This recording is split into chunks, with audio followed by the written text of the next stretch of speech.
Bismillahirrahmanirrahim. Assalamualaikum warahmatullahi wabarakatuh. Innalhamdulillah wassalatu wassalamu ala rasulillah wa ala alihi wa sahbihi wa mawalah. Asyhadu an la ilaha illallah wahdahu la syarika lahu wa asyhadu anna Muhammadan abduhu wa rasuluhu alladzi la nabiyya ba'dahu. Allahumma shalli ala sayyidina Muhammadin wa ala alihi wa sahbihi ajma'in, amma ba'd. Alhamdulillah, puji syukur hanya untuk Allah, panjatkan kehadirat Allah, Rabb yang telah mencurah-curahkan nikmatnya kepada kita. Mudah-mudahan kita tetap menjadi orang-orang yang bersyukur atas nikmat Allah, dan mudah-mudahan juga kita memanfaatkan nikmat itu untuk ketaatan kepada Allah Subhanahu wa taala. Salam dan salam mudah-mudahan tetap terlimpah ruah pada junjungan kita baginda Rasulullah Muhammad sallallahu alaihi wasallam, sosok yang sepatutnya dan seharusnya menjadi teladan kita, baik untuk mendapatkan kebahagiaan dunia maupun akhirat. Salam juga mudah-mudahan tetap terlimpah ruah kepada keluarga beliau, para sahabatnya, dan juga umat ini dan akhir zaman. Alhamdulillah, malam hari ini kita bisa bermuajahah setelah minggu yang lalu kita diberikan inspirasi oleh dua guru kita. Mudah-mudahan yang kemarin hadir minggu yang lalu boleh unjuk tangan.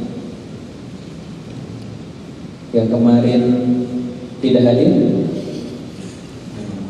Oh, jadi lebih banyak yang nggak hadir ya. Mudah-mudahan malam hari ini diberikan keberkahan oleh Allah SWT. Duduknya kita menjadi taman-taman surga ya. Hari ini saya juga mengucapkan mohon maaf. Saya sudah menikah. Maksudnya mohon maaf lahir batin. Ini Anda itu jangan terlalu husnuzon sama saya. Balik ya.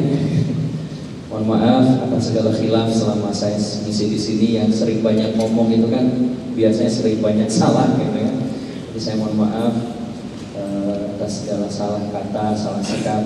Mungkin ada SMS yang belum saya balas, WA yang belum saya balas, termasuk CV yang belum saya balas. Mudah-mudahan ya Allah memberikan kebaikan kepada kita semua. Baik, kita mulai saja ya. Karena ini sudah siap ini. Oh siap. Nih kalau saya kan tergantung bos saya. Saya mah tergantung beliau. Kang Asep ngisi ya ngisi, Kang Asep nggak ngisi ya nggak ngisi. Karena kalau bos saya ngisi, kalau nggak ada beliau ya percuma juga kan. Ada jadwalnya. Baik, kita mulai saja dengan sebuah kuis. Karena saya biasanya mulai acara itu kan selalu sering bertanya dulu. Ada yang pernah merasa sakit? Nggak pernah sakit, Ustaz? Ya nggak apa-apa. Alhamdulillah berarti kan sepanjang hidupnya nggak pernah. Kalau saya sih sering, terutama dompet yang sering sakit. Kalau sakit hati dengan sakit gigi lebih sakit mana? Dua-duanya sakit lah gitu kan. Kalau kita sakit periksa ke dokter, lalu dokter bilang, oh ini ada radang. Saya biasanya punya penyakit di tenggorokan, radang tenggorokan. Dan biasanya radang tenggorokan saya kambuh itu ketika banyak mengisi. Itu insya Allah kambuh, radangnya kambuh, batuk-batuk sebulan ya sembuh. Kalau kita datang ke dokter biasa dikasih enggak, resep obatnya beli di apotek. Nah, salah satu resep dokter kalau kita sakitnya itu karena radang sehingga menghindari peradangan, biasanya dikasih apa? Antibiotik, betul kan? Dan biasanya di antibiotik itu selalu dibandingkan obat yang lain ada tulisan habiskan. Biasanya untuk ukuran ini, ada di sini yang pernah belajar ilmu kedokteran, farmasi, racik obat? Ada yang pernah? Nggak pernah? Betul, nggak ada? Sama-sama berarti nggak pernah. Jadi kalau saya salah kan nggak ada yang protes gitu. Biasanya untuk orang-orang ukuran kita lah, gitu kan, itu biasanya dosisnya itu 5 mg per kilogram berat badan. Ngerti nggak? Sama saya juga nggak ngerti. Nah, biasanya diminumnya 3 kali sehari selama ada yang 5 hari tergantung penyakitnya, ada yang 7 hari. Misalkan Anda dikasih obat sama dokter antibiotik, kata dokter tolong habiskan dengan dosis 3 kali sehari, dimakan sebanyak selama 7 hari. Lalu Anda protes, nggak mau dok 3 kali sehari kecapean, 2 kali aja ya. Berapa persen? Harusnya 3 kali, ini diminumnya 2 kali. Berapa persen dari seharusnya? 70, 67. Oke. Dan kata dokter ini 7 hari berturut-turut harus diminum. Kata Anda, nggak ada 6 hari aja ya, kan seminggu. Jangan sampai dari minggu ke minggu lagi ya, Sabtu lah selesai.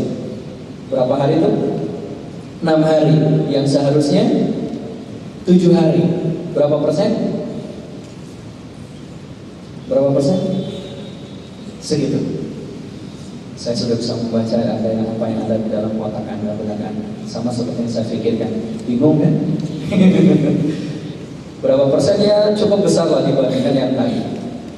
Pertanyaan saya, apa yang terjadi kalau kita makan antibiotik yang harusnya kata dokter 3 kali sehari, diminum sepanjang 7 hari, kita minum 2 kali sehari dan hanya 5 hari. Apa yang terjadi? 6 hari. Apa yang terjadi? Apa? Apa yang terjadi dengan bakteri? Apa? Kebal. Betul. Disebutnya resisten. Artinya apa? Penyakit kita sembuh? Sembuh? Enggak. Penyakit kita jadi kebal. Artinya apa? Kalau next kita sakit lagi, dikasih dosis yang sama, dia nggak akan mempan. Kenapa? Dia sudah resisten. Paham maksudnya? Oleh karena itu kenapa dokter selalu menganjurkan kalau makan antibiotik harus habis. Artinya apa? Kalau kita nggak makan sesuai dengan aturan dokter, dengan anjuran dokter 100% sesuai dengan yang seharusnya, kita dapat berapa persen? Kalau resisten itu berapa persen? Setengahnya? 50%? Sembuh kita? Enggak. Oleh karena itu, untuk minum antibiotik itu harus benar-benar habis 100%. Kalau enggak, bahaya bagi tubuh kita. Yang kedua, bayangkan ini ruang keluarga Anda. Kalau misalkan di ruangan keluarga Anda dingin, pakai apa? Pakai AC. Ini AC-nya nih. Biasanya untuk 1 PK berapa watt? Ada yang jualan AC? Ada. Jadi perkirakan aja lah, nggak salah juga makan dihukum. Kira-kira berapa watt mas? 150. Jauh banget itu kipas angin kali. Taruhlah 900 watt. Kalau setengah PK yang rata-rata ya taruhlah 500 watt. 500 watt daya yang diperlukan untuk menyalakan AC setengah PK. Pertanyaan saya, apa yang terjadi kalau di rumah kita ternyata daya listrik terpasang hanya 450 watt, lalu kita nyalakan AC-nya? Apa yang terjadi? Nyala nggak AC-nya? Nggak nyala. Yang terjadi malah listriknya yang anjlok. Itu tandanya apa yang kurang? Daya listriknya berapa persen kurang? Dari 500 dia tercukupinya 450. Apa yang terjadi? Bukan setengah nyala kan? Bukan kan? Artinya apa? Ternyata ini juga begitu. Kalau nggak 100% terpenuhi dayanya, maka AC itu nggak akan nyala. Siapa di sini yang pernah naik pesawat terbang? Yang pernah lihat pesawat terbang? Yang sering dipakai untuk penerbangan komersial kan rata-rata pakai Boeing 737 seri 800 New Generation. Ternyata saya baru tahu beberapa tahun yang lalu, untuk dia bisa mendarat di sebuah landasan Boeing 737 seri 800 600 sampai 800 itu perlu landasan pacu sekitar 2,2 km panjang landasannya. Makanya dia kalau misalkan turunnya di landasan yang kurang dari itu biasanya pas turun itu karena landasannya terlalu pendek. Apa yang terjadi kalau misalkan landasannya pendek? Bahaya. Ternyata ada aturannya. Pada titik 1,5 km dari jarak dia pertama kali ngegas, itu kecepatan pesawat minimal harus mencapai 267 km per jam. Berapa? Apa yang terjadi kalau kecepatan di titik 1,5 km itu yang tercapai hanya 265? Kurang berapa persen? 2%? Ya segitulah. Sedikit banget kan kurangnya. Tapi apa yang terjadi kalau pesawat di titik itu tidak mencapai kecepatan yang seharusnya? Bisa terbang? Bisa terbang? Enggak. Yang terjadi bisa jadi kecelakaan. Ternyata kalau nggak tercukupi 100% bisa jadi celaka. Yang celaka itu berapa persen? Setengahnya? Enggak, 0. Nah, ternyata proses hijrah kita juga demikian. Banyak orang mengatakan, ya udah Ustaz, kan cukup ini dulu deh, ya kan? Lalu kita beranggapan bahwa hijrah kita sudah cukup. Padahal enggak, dikasih ampun ketika Ibnu Rajab mengatakan bahwa hijrah itu adalah meninggalkan apa yang dilarang oleh Allah, dan kita ternyata masih setengah-setengah meninggalkan apa yang dilarang oleh Allah. Berarti kita sudah hijrah atau belum sebenarnya? Belum. Makanya hijrah kita pun harus 100%, 100%. Gak bisa kita itu hijrahnya setengahnya. Apalagi jadi manusia setengah hijrah. Bahaya. Kenapa bahaya? Mari kita lihat. Ketika kita di bulan puasa, kita diajarkan oleh Allah agar setelah puasa menjadi orang yang bertakwa. Sehingga keluar dari Ramadan kita menjadi generasi baru, pribadi baru dengan ketakwaan baru yang full. Dan kita diajarkan di bulan puasa untuk itu. Coba di bulan puasa kita diajarkan taat kan? Diajarkan baca Quran kan? Dan baca Qurannya dilatih banyak kan? Sehari bisa tamat 1 juz kan? Dan sekarang insya Allah enggak kan? Iya kan? Kenapa? Karena kita di Ramadan dilatih untuk menjaga ketakwaan itu. Dan ternyata berhasilnya kita Ramadan atau enggak itu bukan di bulan Ramadannya, tetapi sekarang. Nah sekarang balik lagi ke semula yang sebelum Ramadan, atau baliknya kepada membiasakan Ramadannya. Itu yang harus kita renungkan. Sehingga proses hijrah kita jangan sampai hanya di Ramadan saja kita taat. Setelah Ramadan balik lagi. Di Ramadannya saja kita rajin baca Quran. Lepas Ramadan ya lepas juga. Di Ramadannya aja kita sabar. Sabar kan Ramadan? Kenapa Anda sabar berpuasa di Ramadan? Kenapa Anda sabar? Karena Anda yakin ada azan maghrib kan? Sehingga Anda sabar kan? Menunggu azan maghrib. Coba kalau azan maghribnya nggak jelas kapan datangnya, Anda juga mungkin nggak sabar Ramadan Anda jalan. Begitulah dengan proses hijrah kita. Maka oleh karena itu ketika kita di bulan Ramadan, kita dilatih takwa kita pun 100%. Coba di bulan Ramadan ya, betapa kita dijaga oleh Allah untuk takwanya 100%. Mau ngebohong aja Anda ragu-ragu kan? Takut kan? Aduh lagi puasa, takut batal. Padahal batal nggak puasa Anda? Oh enggak. Siapa bilang puasa Anda batal gara-gara Anda berbohong? Yang hilang pahalanya.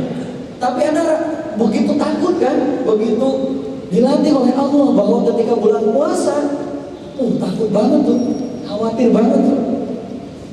Begitu juga kalau misalkan Anda tertinggal sholat tarawih, ya Allah dosa gitu ya. Gimana gitu ya? Tertinggal sahur gimana gitu? Tertinggal angkot juga asik kan? Luar biasa ya. Kenapa? Karena dilatih gitu, untuk 100% takwanya. Lepas Ramadan balik lagi kita. Terus hijrah kita seperti apa? Terus kalau hijrahnya nggak 100%, dibalasnya Sementara di yaumil akhir nanti tempatnya hanya dua kan, surga atau neraka. Kalau nggak di surga, ya di neraka. Ada yang di tengah-tengah. Ada orang bilang, serahkan kalau mau silakan. Saya nggak mau. Maka saya menguatkan yang kemarin disampaikan oleh Ustaz Hafiz. Imam Ali radhiyallahu anhu pernah mengatakan ada 4 ciri orang yang bertakwa. Ayo kita tes yang kemarin hadir. Siapa yang hadir? Cukup.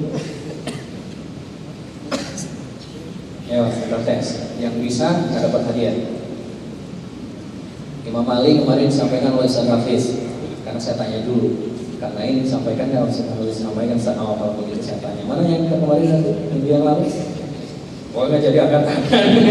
Kalau ditanya ya, nggak apa-apa. Kalau salah juga nggak apa-apa. Hadir. Yang pertama kata Imam Ali yang kemarin disampaikan oleh Ustaz Hafiz. Masih ingat? Ciri orang yang bertakwa yang pertama, Bu, Mbak, apa? Tuh, nggak catat ya. Mengingat nanti? Bukan. Ada?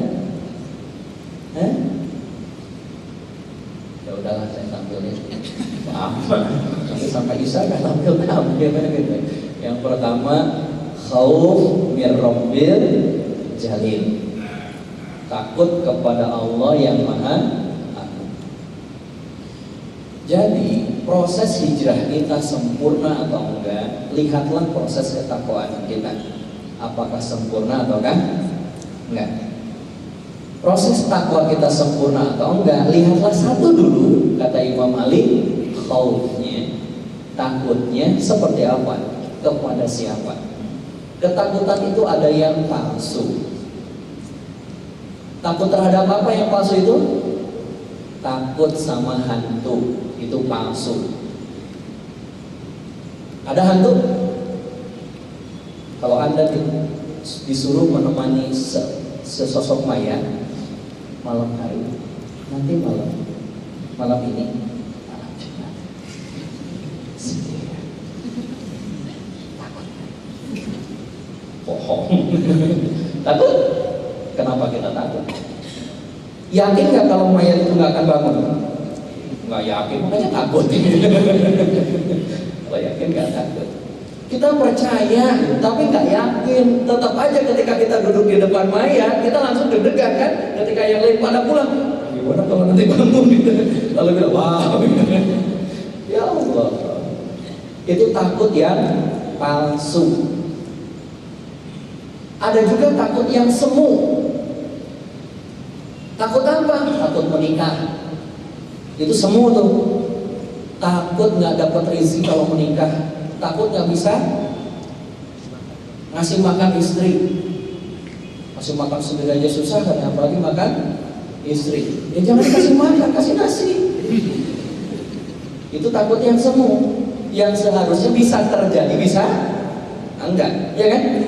Anda misalkan yang mahasiswa takut menghadap dosen, takut sidang, takut menghadap rektor. Takut, kenapa? Anda menakuti sesuatu yang belum tentu terjadi, tapi bisa juga terjadi. Itu namanya takut yang semu. Nah, ada takut yang harus ada, yang hakiki, yaitu takut sama Allah. Nah, orang yang berhijrah, maka sempurna ketakwaannya dengan sempurna ketakutannya hanya kepada Allah. Maka ketika Allah mengatakan innal ladzina yakhshawna rabbahum bil ghaibi lahum maghfirah wa ajrun kabir, kata Allah dalam surah Al-Mulk ayat yang ke-12. Maka yakinlah kan dalam diri kita ketika kita sudah bersiap untuk berhijrah, kalau kita sudah memutuskan berhijrah, kita sudah memutuskan untuk berubah, maka hanya Allah yang pantas kita takuti. Maka ketika ada dua pilihan, ayo pilih mana? Pilih Allah ataukah harta? Dua-duanya. Kan saya tidak bilang takut kan?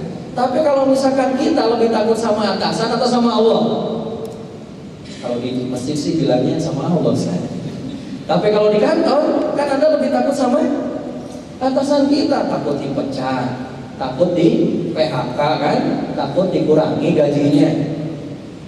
Takut-takut yang padahal belum tentu dipecat. Contoh, ada lagi rapat, terdengar azan, Allahu Akbar, Allahu Akbar. Kan ada tuh dalam hati Anda bilang, sudah saatnya sholat. Lalu Anda kan lagi rapat nih, pimpinan Anda lagi ngomong. Coba Anda berani nggak menjelaskan? Ada apa mas? Maaf ya Pak, saya mau izin kemana? Mau sholat dulu Pak. Adakah di antara kita yang berani seperti itu? Oh belum tentu. Ada juga yang berani. Pak, hentikan dulu sholat kapan? Kapannya Pak? Kita sholat dulu ya. Keren banget tuh kalau ada karyawan kayak gitu. Tapi kan kebanyakan kita takut melakukan itu. Kenapa? Takut dipecat. Padahal bisa jadi kalau Anda melakukan itu di PHK. Belum tentu kan gitu. Tetapi kalau sama Allah kita nggak takut sama Allah, biasa aja. Coba bisnis Anda lagi bangkrut. Kemarin ada tetangga saya punya warung, datang ke rumah Ustaz mau konsultasi tentang apa gitu. Gini Ustaz, warung saya sekarang sudah sepi Ustaz, terus kerjasama yuk Ustaz. Maksudnya ya Ustaz mungkin punya uang, kita join gitu kan, kita ngajar atau pinjam gak apa-apa Ustaz. Oh ya boleh, kalau ada berapa ratus ribu ya kalau Ustaz atau warung ratusan ribu, mana bisa sejuta aja gak cukup beli belanja. Dia bilang, Ustaz sebenarnya kemarin ada yang namarin 10 juta.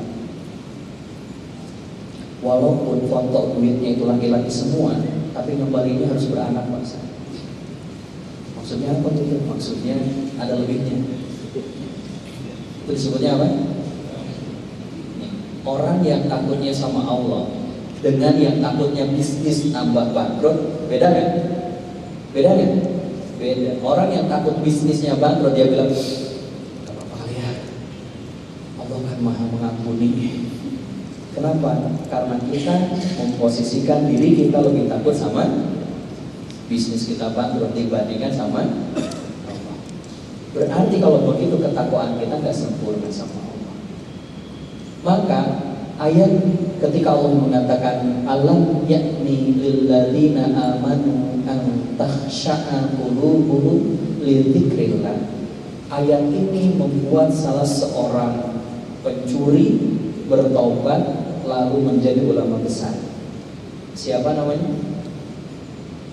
Fudail bin Iyad, yang suatu ketika dia mau mencuri rumahnya Malik bin Dinar.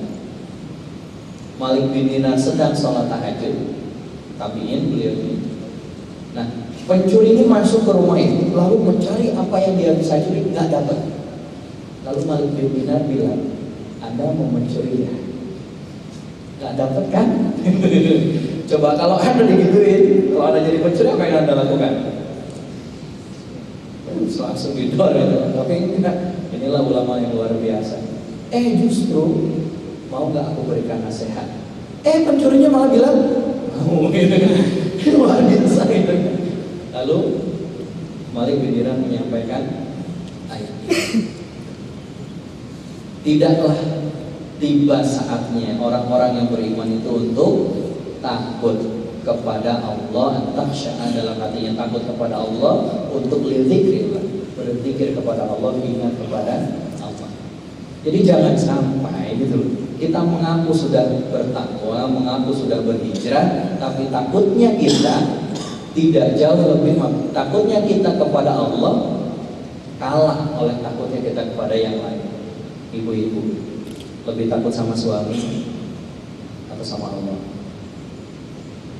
Yang udah nikah, ayo, lebih takut dicerai oleh suami atau takut sama Allah?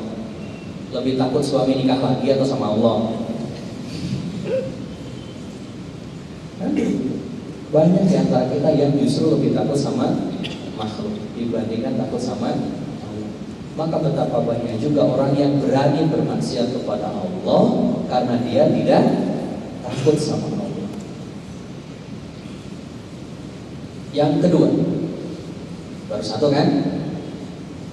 Khauf min rabbil jalil. Yang kedua,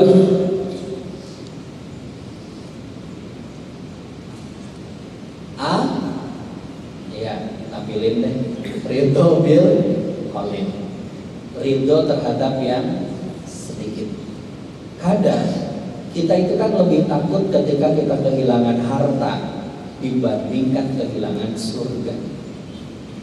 Betul kan? Sehingga kita tidak ridho ketika Allah uji kita dengan sulit. Ridho mana coba? Allah menguji Anda dengan kesulitan atau Allah menguji Anda dengan kekayaan? Lebih ridho mana? Ini Anda yang menikah, yang belum menikah, lebih ridho diuji dengan istri yang cantik atau lebih ridho diuji oleh istri yang jelek? Kan lebih ridho diuji oleh istri yang cantik. Lumrah itu. Makanya justru tingkat keimanan kita itu akan terukur lebih besar bukan saat sedang bahagia saja, tetapi lihat ketika dia dalam kondisi yang nanti Allah sempitkan hidupnya, dan itu bagian dari hidup kita.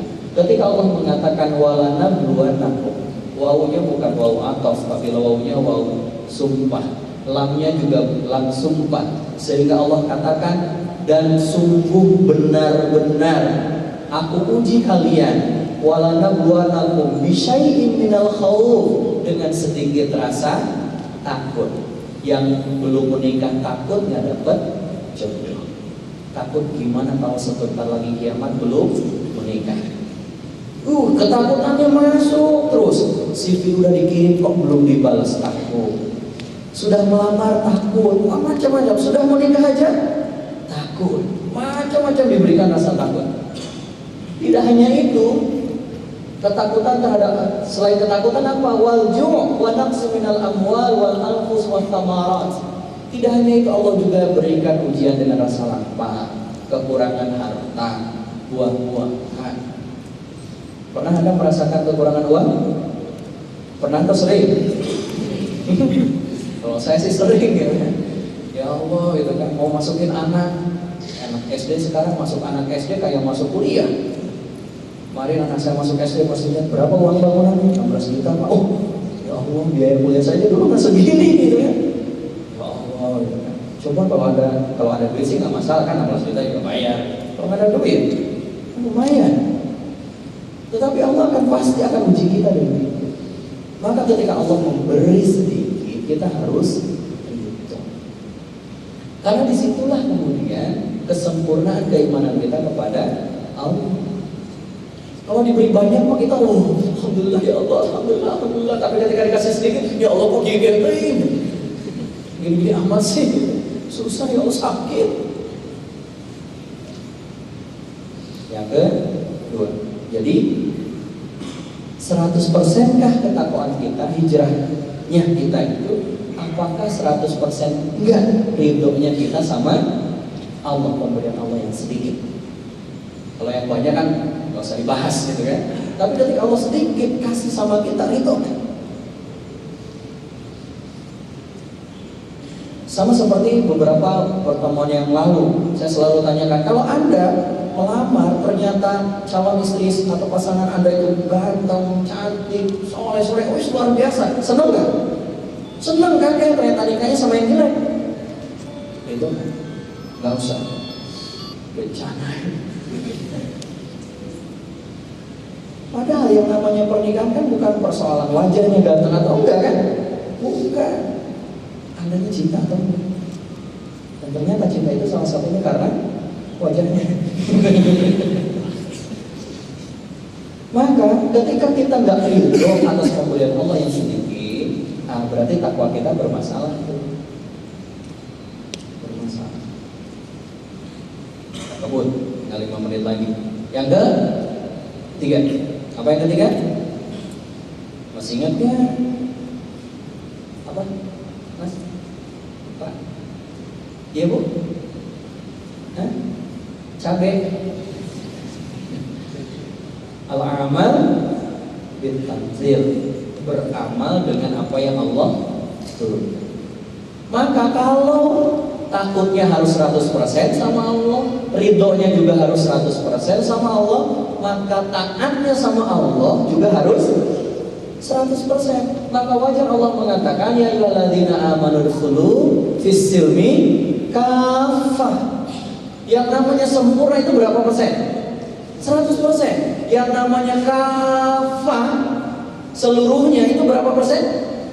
100%. Maka ketika Anda berwudu pun harus 100% kan? Kalau nggak 100% wudunya sah atau enggak? Enggak. Contoh Anda berwudu, mohon maaf saya contohin. Salah satu rukun wudu basuh tangan sampai siku. Bahkan kata Imam Syafi'i dilebihkan biar afdol. Ini berarti kan 100%-nya harus sampai siku. Anda wudu tinggal 2 senti lagi, sudah berapa persen? Balik enggak ini aja. Sah wudunya. Padahal sudah 90% loh. Apa yang terjadi dengan wudu kita? Nggak sah. Sholat kita nggak sah. Gara-gara berapa persen? 90%. Puasa juga begitu. Tadi maghrib jam 5.57. Anda puasa jam 5.57 maghrib. Apakah Anda di antara kita yang berani jam 5.55 Anda buka? Berani? Enggak. Kenapa nggak berani? Belum saatnya.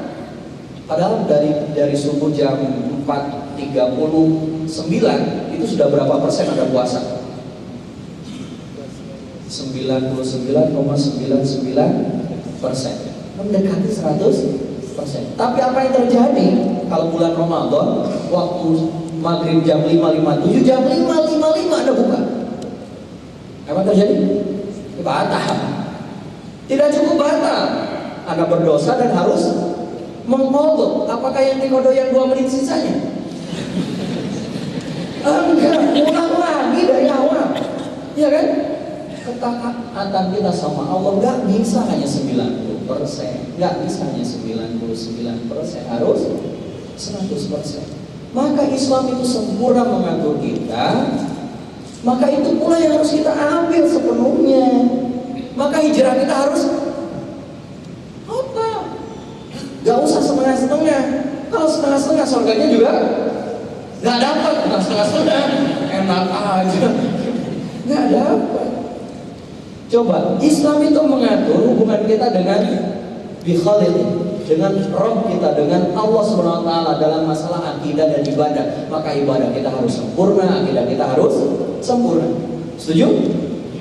Tapi nggak cukup itu, Islam juga mengatur urusan kita dengan diri kita dalam urusan pakaian, makanan, minuman, akhlak. Maka seorang muslim harus sempurna juga akhlaknya. Makanannya harus terjaga, minumnya harus terjaga. Ketika Anda minum, Anda makan harus ditanya dulu, ini halal atau enggak. Anda belanja di supermarket ini, lihat. Jangan sembarangan makan dan minum, lihat. Ini halal enggak? Anak saya kalau ke supermarket mau belanja, lihat dulu. Abi nggak halal, balikin. Abi nggak halal, balikin. Giliran beli gorengan, tapi ada halalnya enggak? Enggak ada. Maka itu sempurna kita. Nah, dalam urusan 2 hal ini kita ya insya Allah lah kita mengusahakan. Tapi ini ada yang ketiga, kira-kira apa? Urusan kita dengan sesama kita. Oh, udah ada, belum kan? Oh, udah. Katanya 3 menit lagi gitu kan? Belum, berarti kan 3 menit itu 3.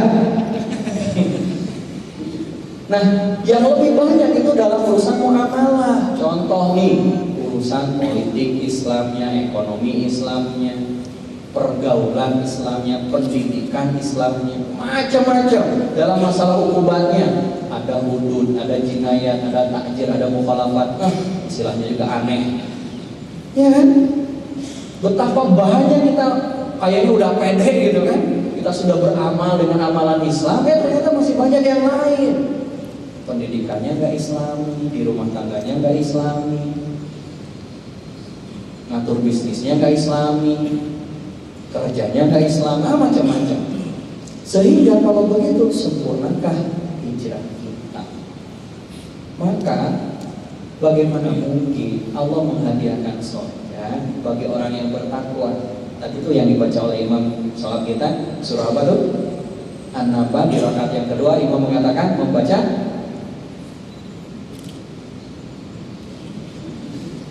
Inna lil muttaqina mafaza.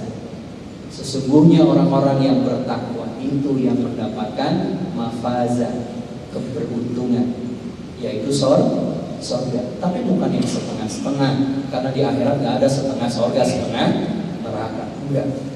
Baik, kita cukupkan. Insyaallah dilanjutkan yang keempatnya setelah salat Isya. Mudah-mudahan bermanfaat. Assalamualaikum warahmatullahi wabarakatuh. Bismillahirrahmanirrahim. Assalamualaikum warahmatullahi wabarakatuh. Baik, kita lanjutkan. Tadi sudah sampai mana? Baik. 3 ya, dari ciri 4 ciri orang yang bertakwa.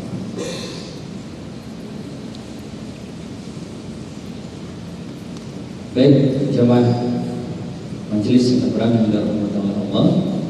Maka ketika kita sudah memutuskan untuk berhijrah, maka nilailah hijrahnya kita itu sempurna atau enggak. Yang pertama, setelah berhijrah atau ketika kita menjalani proses hijrah hidup kita, itu kita lebih takut sama Allah ataukah sama maaf. Maka ketika kita sudah memutuskan untuk berhijrah, udah bismillah jalan. Ustaz gimana Pak Urus? Itu kan gimana, belum tentu ya jadi. Ketika kita sudah memutuskan untuk berhijrah, maka hanya Allah yang kita takut. Tidak ada yang boleh menghentikan kita kecuali kematian kita. Jalan. Yang kedua, maka ketika kita menjalani hijrah, pasti Allah uji, betul kan? Coba, ada seorang siapa yang mau saya ceritain? Terus nggak usah ceritain. Tak, saya mau milih siapa yang mau saya ceritain buat Anda.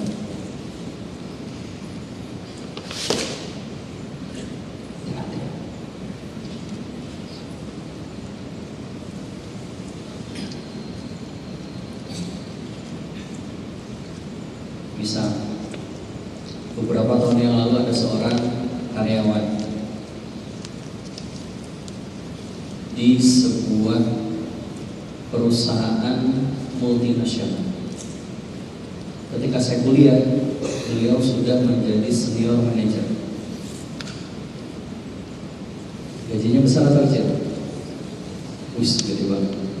Perusahaan multinasional sudah levelnya senior manager. Sedikit lagi jadi direktur. Apa yang terjadi?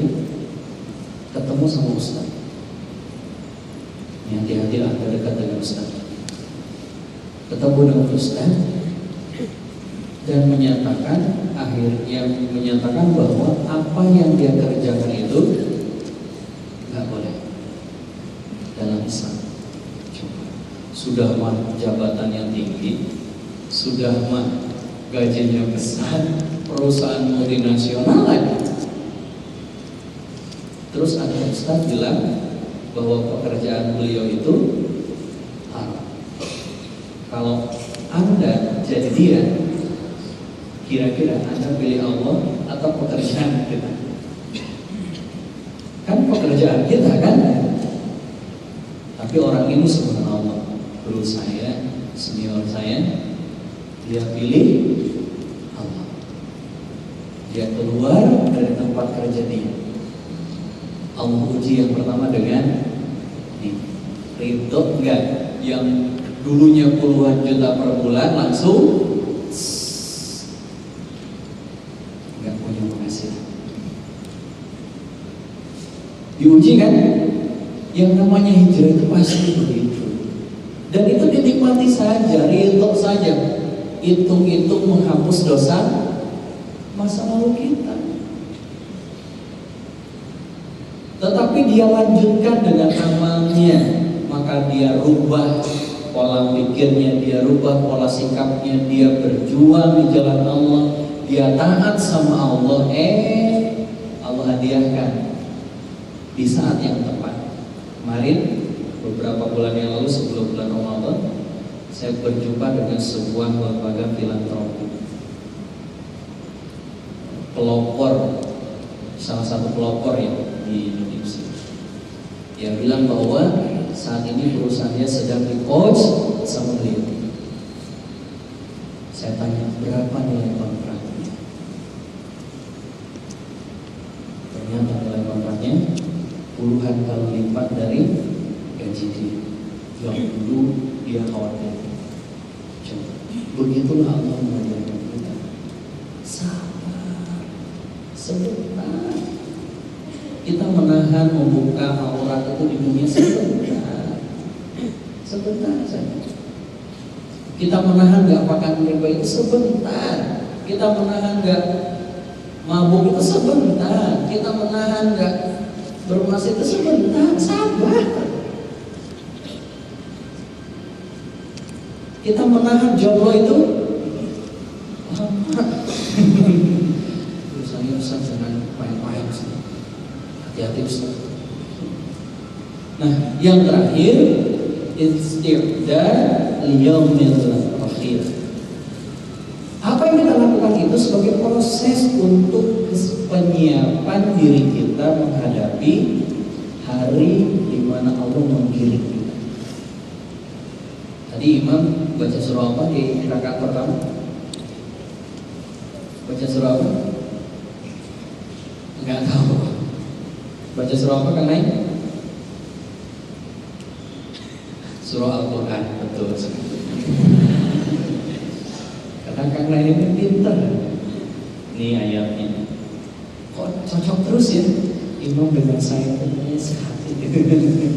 Imam yang baca di rakaat pertama kan, wasari'u ila magfiratin min rabbikum wa jannatin arduha as-samawati wal ardh u'iddat lil muttaqin. Saya tampilkan ayat ini saja. Bersegera kepada ampunan Allah dan surganya yang seluas langit dan bumi. U'iddat lil muttaqin, yang itu diperuntukkan untuk orang yang bertakwa. Nah, untuk menghadapi itu perlu disiapkan. Tapi kalau kita nggak mau berhijrah yang sempurna, bagaimana mungkin Allah juga menghadiahkan dengan hadiah yang sempurna?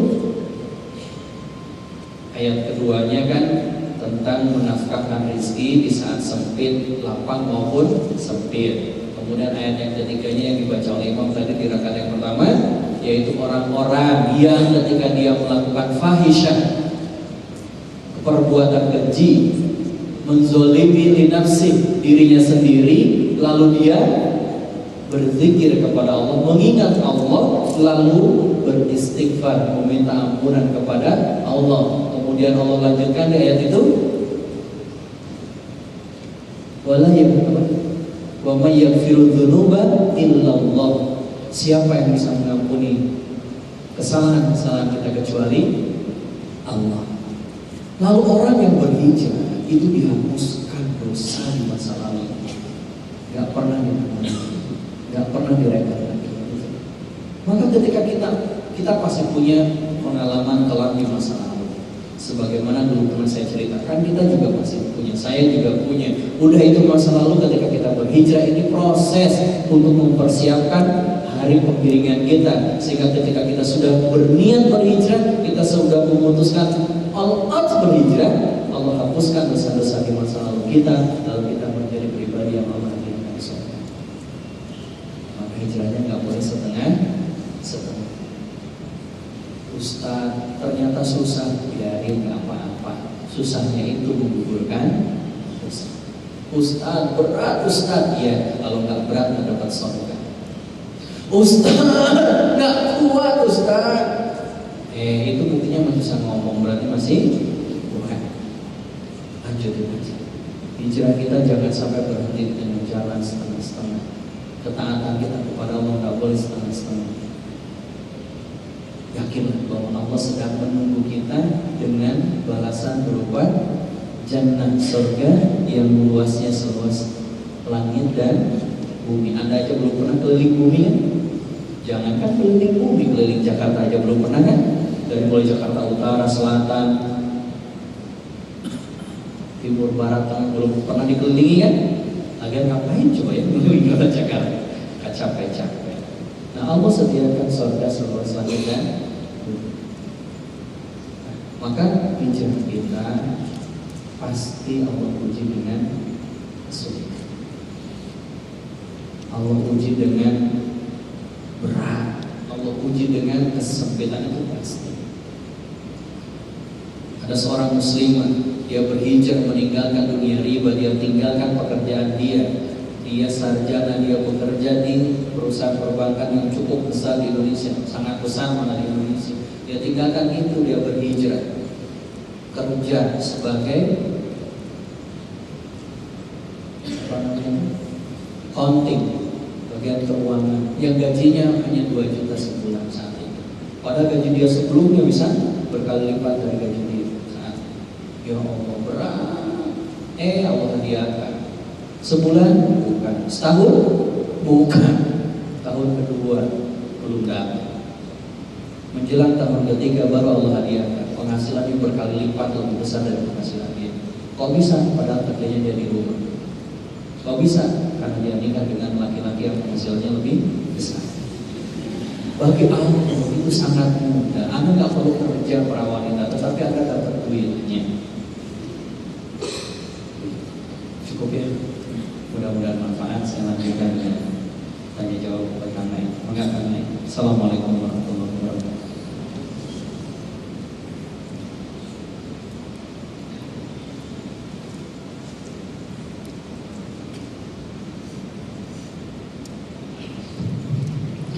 Baik sahabat cinta Quran yang dimuliakan Allah, kita akan masuk ke dalam sesi membacakan pertanyaan. Alhamdulillah sudah ada beberapa pertanyaan yang masuk.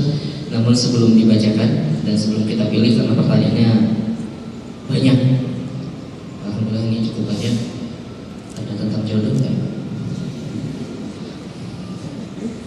Ya, sebelum dibacakan pertanyaannya, sebelum kita pilih, kami sampaikan salam dari Ustaz Felix Siau kepada jamaah sekalian, kepada sahabat cinta Quran sekalian, dan beliau juga mengucapkan mohon maaf lahir dan batin, dan insya Allah suatu saat nanti beliau juga akan hadir kembali di majelis cinta Quran. Baik sahabat cinta Quran sekalian yang dimuliakan Allah, ini ada beberapa pertanyaan. Waktu kita kurang lebih sampai pukul 8, ya bisa dikit mungkin ya. Ada beberapa pertanyaan yang kurang lebih senada, mungkin ini bisa kita satukan. Assalamualaikum Ustaz, untuk bisa takwa 100%, apakah harus dengan berubah secara drastis atau perlu proses atau tahapan? Itu kemudian itu terkait dengan takwa 100%. Nah kemudian ini bisa senada juga. Tadi Ustaz sempat menyinggung tentang sistem pemerintahan. Apa yang dimaksud dengan sistem pemerintahan yang bisa menghasilkan takwa 100% itu? Cukupkah hanya dengan memilih pemimpin yang sidik, tablik, amanah dan fatonah? Yang mungkin dua itu dulu. Silakan. Mau ditambah? Mau ditambah lagi? Tambah lagi. Iya. Kan belum tentu dijawab.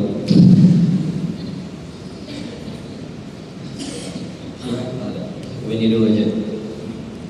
Nih ada lagi. Assalamualaikum Ustaz, terkait dengan yang tadi ridho kepada yang sedikit. Ada pernyataan dari seorang Ustaz yang lain yang justru mendorong kita supaya minta yang banyak sama Allah, karena Allah itu maha kaya. Nah tadi katakan ridho kepada yang sedikit. Ini gimana tanggapannya Ustaz? Terima kasih.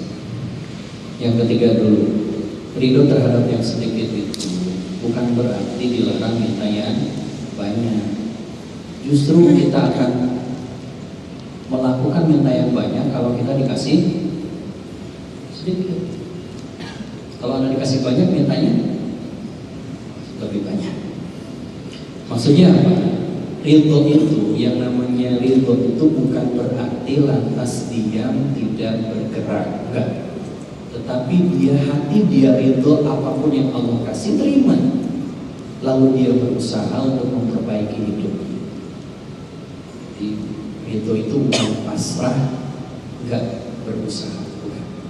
Justru kita minta sama Allah kemudahan rezeki, seperti dalam doa kita, Rabbana atina fid dunya hasanah. Kan dalam tafsirnya Ibnu Katsir dikatakan dari dibuka sama kanannya. Ketika menafsirkan ayat itu fid dunya hasanah itu kan ada berapa, masih ingat? Tuh.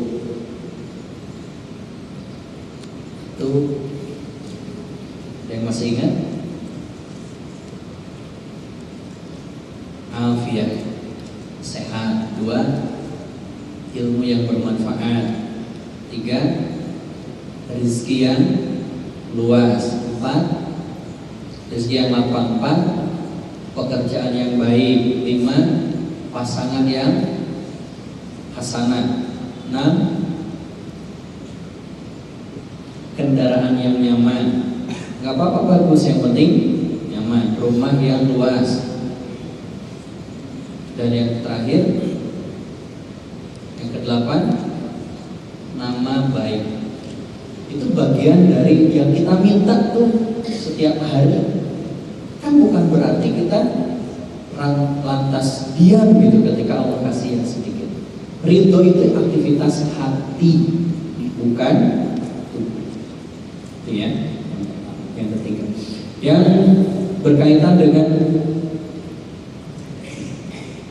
apakah ketakwaan yang sempurna itu cukup dengan memilih pemimpin yang adil, pemimpin yang baik? Enggak. Kenapa? Karena pemimpin yang baik itu lahir dari sistem yang baik. Yang ada ceritanya pemimpin yang baik lahir dari sistem yang buruk. Selalu akan terus begitu. Maka bagi seorang muslim, ketika mau menampaki ketakwaan yang sempurna, maka kita harus berupaya. Sistem yang diterapkan pun itu sistem dari Allah. Kan tadi syaratnya yang ketiga apa? Al-amal bin tawhid. Kita beramal dengan yang Allah turunkan. Nah, sistem dalam Islam itu sudah Allah atur bagaimana Rasulullah memimpin. Dari mulai Rasulullah digantikan oleh Abu Bakar, digantikan oleh Umar, digantikan oleh Utsman, digantikan oleh Ali, digantikan oleh setelah Ali. Kita kan hanya berhenti sampai situ. Sejarah kita putus tuh. Oh, nanti Bani Umayyah, Bani Abbasiyah, Bani Utsmaniyah. Di Bani Umayyah siapa yang pertama memimpin? Bapaknya, terus anaknya. Kita tahu putus kita. Begitulah proses dari pendidikan kita kan. Kita nggak mengenal tuh sistem pemerintahan dalam Islam. Terputus kita. Terputus. Padahal dulu sudah dibuktikan oleh Rasulullah dan para sahabatnya, Khulafaur Rasyidin, bagaimana Islam mengatur negara. Kita nggak punya. Maka yang terjadi ya seperti yang kita alami hari ini. Negeri Muslim terpecah-pecah. Saudara-saudara kita di Palestina sekarang di Google Map kan nggak ada tuh Palestina. Udah nggak ada. Coba aja di searching. Udah nggak ada.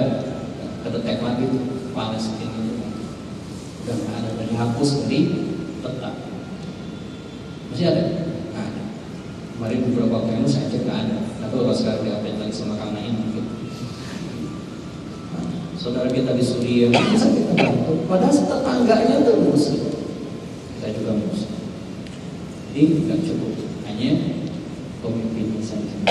Sistem pemerintahannya pun harus berasal dari Allah Subhanahu wa Ta'ala yang sudah dicontohkan oleh baginda Rasulullah SAW. Yang berikutnya, kalau berhijrah itu bertahap atau drastis. Untuk menjawabnya, lihatlah proses hijrahnya para sahabat. Kan yang kelihatan gitu dari yang radikal, maksiatnya banyak gitu kan, berubah total kan gitu. Coba Umar bin Khattab, masih ingat kisah hijrahnya beliau? Ketika membaca surah Toha, berubahnya sedikit-sedikit atau semuanya? Semuanya. Nah, prosesnya tentu kita bertahap. Yes, kita akui itu namanya juga proses. Sama seperti Rasulullah juga memerintahkan kepada para sahabat dengan perintah-perintahnya. Tapi ketika sudah turun ayatnya langsung. Sudah turun ayatnya langsung. Turun ayatnya langsung. Nah, sekarang sudah turun ayatnya semua. Coba, Anda mau milih sholat dulu atau puasa dulu? Ini sebelumnya Anda nggak sholat, nggak puasa, Anda pilih mana? Mau sholat dulu atau puasa dulu? Ya dua-duanya. Karena dua-duanya juga wajib. Lantas kalau misalkan saya baru bisa sholat, puasanya enggak, ya tetap berdosa. Berarti kita sudah berubah sholatnya, puasanya belum. Berarti belum sempurna gitu. Nah, biar sempurna ya lanjutkan, setelah sholatnya berubah ya puasanya. Setelah berhijabnya sempurna ya lainnya juga terus. Sehingga drastis insya Allah kita berubah. Insya Allah kok bisa. Apalagi dari sekedar pacaran jadi jomblo itu mudah. Tinggal bilang putus, selesai. Hanya satu kata aja, putus. Itu berubah. Anda dari pacaran maksiat jadi taat. Mudah banget. Hanya bilang selesai, gampang, SMS sekarang. Putus. Gampang. Itu kan cukup. Ada lagi? Enggak? Ya, ini masih ada pertanyaan lagi masuk. Apakah berdosa jika ada seorang wanita yang lebih memilih untuk menjadi pengangguran karena dia berhijrah dan akhirnya berdiam diri di rumah, rajin melakukan ibadah dengan tujuan menjadi wanita solihah dan bahagia di akhirat? Apakah berdosa jika seorang wanita? Ya. Pertanyaan saya, apakah perempuan berpahala kalau bekerja?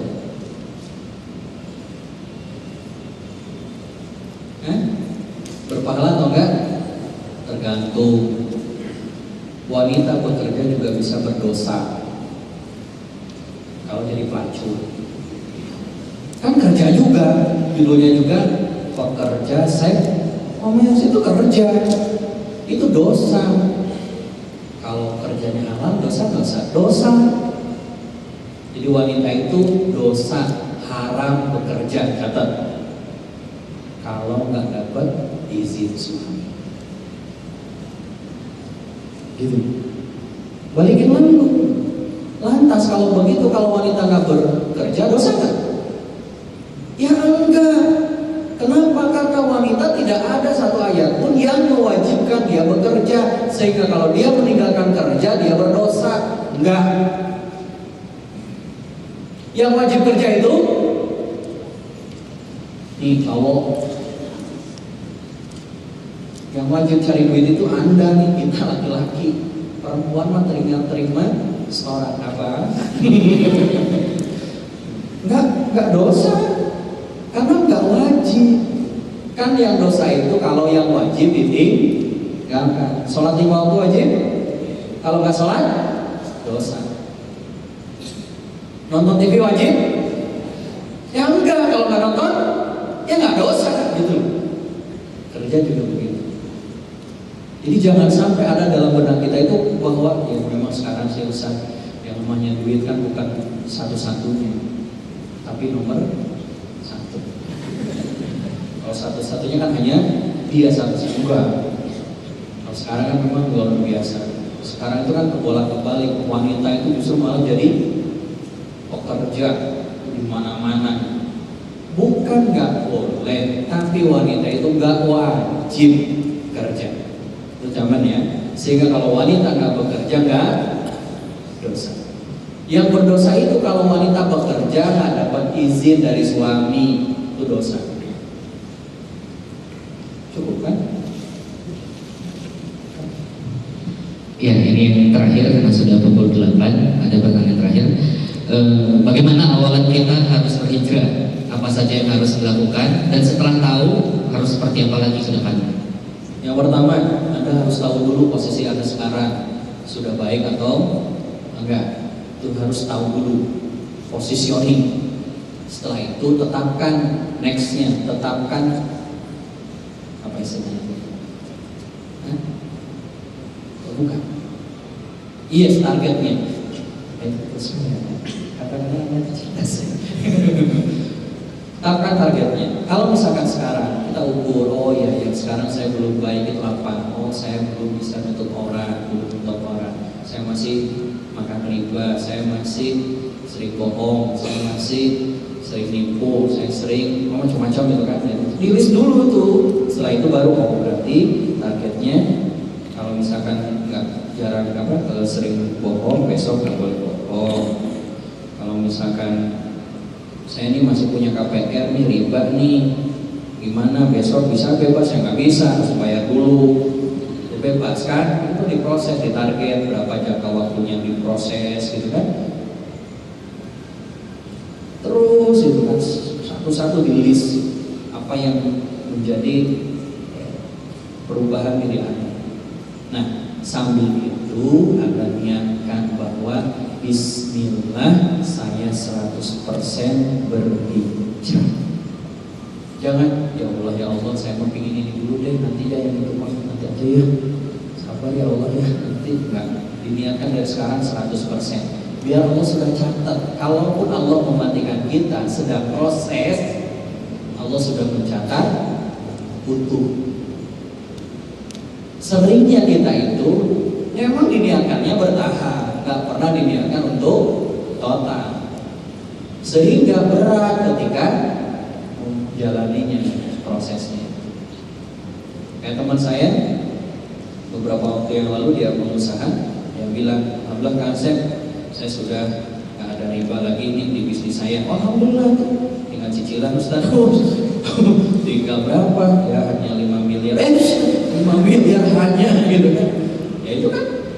Tapi sudah diniatkan, ya Ustaz ini sudah proses Ustaz, doakan. Saya jual aset, jual ini, jual aset Ustaz gitu.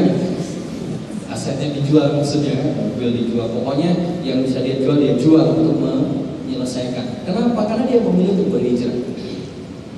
Ada seorang pengusaha di Bandung, pengusaha kain, distro, baju. Dari omset miliaran, ketika dia hijrah jadi utangnya yang miliaran. Bagus nggak? Bagus. Saya bilang, kenapa? Berarti Anda itu sudah komitmen untuk berhijrah. Siapa? Bismillah Ustaz. Alhamdulillah sekarang sudah bebas semua.